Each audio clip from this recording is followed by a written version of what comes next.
சென்னையோட மிக முக்கியமான ஐடி காரிடாரான ஓஎம்ஆர் பகுதியில் கார் மற்றும் வாகனங்களோட நடமாட்டம் கம்மிங்கிறதால மற்ற இடங்களை விட இங்க காற்று மாசு குறைவா இருக்கும்னு தான் பலரும் நம்பி இங்க இருக்கிற அடுக்குமாடி குடியிருப்புகள்ல குடியேறாங்க.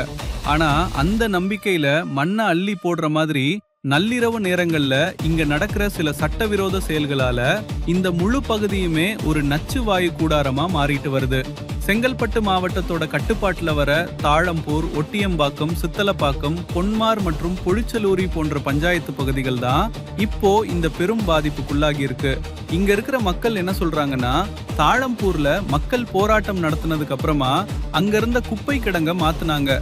ஆனா அதை முறையா அழிக்காம அப்படியே கொண்டு போய் அங்க இருக்கிற அக்னி இன்ஜினியரிங் காலேஜுக்கு பின்னாடி இருக்கிற ஒரு காலி இடத்துல கொட்ட ஆரம்பிச்சிட்டாங்க. அதே போல ஒட்டியம்பாக்கம் குவாரிக்கு பின்னாடியும் சித்தலப்பாக்கம் பஞ்சாயத்து மூலமா மாம்பாக்கம், மேடவாக்கம் மெயின் ரோட்ல இருக்கிற குப்பை கிடங்குகள்ல தொடர்ந்து தீ வைக்கப்பட்டு வருது. இதை ஏன் நாங்க நள்ளிரவு அத்துமீறல்னு சொல்றோம்னா, பகல் நேரங்கள்ல தீ வச்சா மக்கள் கேள்வி கேட்பாங்க, சட்டம் பாயுன்னு பயந்துட்டு சரியா நள்ளிரவு 12 மணிக்கு மேல அல்லது அதிகாலை வேளைகள்ல இந்த குப்பைகளுக்கு திட்டமிட்டு தீ வைக்கப்படுது.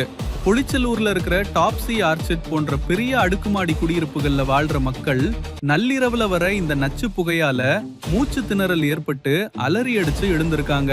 விடிய விடிய இந்த நச்சு புகை காற்றோட கலந்து அவங்க வீட்டுக்குள்ளேயே வர்றதா மக்கள் தங்களோட ஆதங்கத்தை அரசுக்கு புகாரா தெரிவிச்சிருக்காங்க. இங்கதான் நம்ம ஒரு முக்கியமான விஷயத்த கவனிக்கணும். இந்த தீ வைப்பு சம்பவங்கள் ஏதோ சமூக விரோதிகளால நடக்குதுன்னு நினைச்சா அதுதான் இல்லை. உள்ளூர் உள்ளாட்சி அமைப்புகளால, அதாவது பஞ்சாயத்துகளால உருவாக்கப்பட்ட அதிகாரப்பூர்வ குப்பை கிடங்குகள்ல தான் இந்த தீ வைப்பு சம்பவங்கள் நடக்குது. இதற்கு 2 முக்கிய காரணங்கள் இருக்கு. முதலாவது, ஓஎம்ஆர் பகுதியில அதிவேகமா வளர்ந்து வர பல்க் வேஸ்ட் ஜெனரேட்டர்ஸ்னு சொல்லப்படுற பெரிய மெகா அடுக்குமாடி குடியிருப்புகள் தங்களோட கழிவுகளை அவங்க வளாகத்துக்குள்ளேயே தரம் பிரிச்சு அழிக்கிறது இல்ல. இரண்டாவது, இந்த டன் கணக்கிலான குப்பைகளை கையாள்வதற்கு தேவையான கட்டமைப்பு வசதிகளோ தொலைநோக்கு பார்வையோ உள்ளூர் பஞ்சாயத்துகளிடம் இல்ல. இதனால குப்பைகளை மொத்தமா கொட்டி இடத்தை காலி பண்ண நள்ளிரவுல தீ வச்சு விட்டுறாங்க. இதனால இயற்கையாவே கிடைக்க வேண்டிய சுத்தமான காற்று மாசுபடுவது மட்டும் இல்லாம இந்த குப்பை கிடங்குகளுக்கு பக்கத்துல இருக்கிற உயர் மின்னழுத்த மின்சார கம்பிகளுக்கும் இது ஒரு பெரிய அச்சுறுத்தலா மாறி இருக்கு.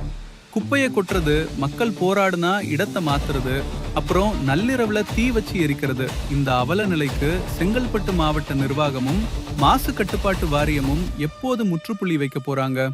அடுக்குமாடி குடியிருப்புகள் தங்களோட குப்பைகளை தரம் பிரிச்சு அழிக்கிறத எப்போ அரசு கட்டாயமாக்க போகுது? மக்கள் நிம்மதியா சுவாசிக்க அரசு உடனே நடவடிக்கை எடுக்கணும் என்பதே சமூக ஆர்வலர்களின் கோரிக்கை. இது பத்தின உங்களோட கருத்துக்களை கீழே கமெண்ட் பண்ணுங்க. இந்த வீடியோ பிடிச்சிருந்தா லைக் பண்ணுங்க, ஷேர் பண்ணுங்க.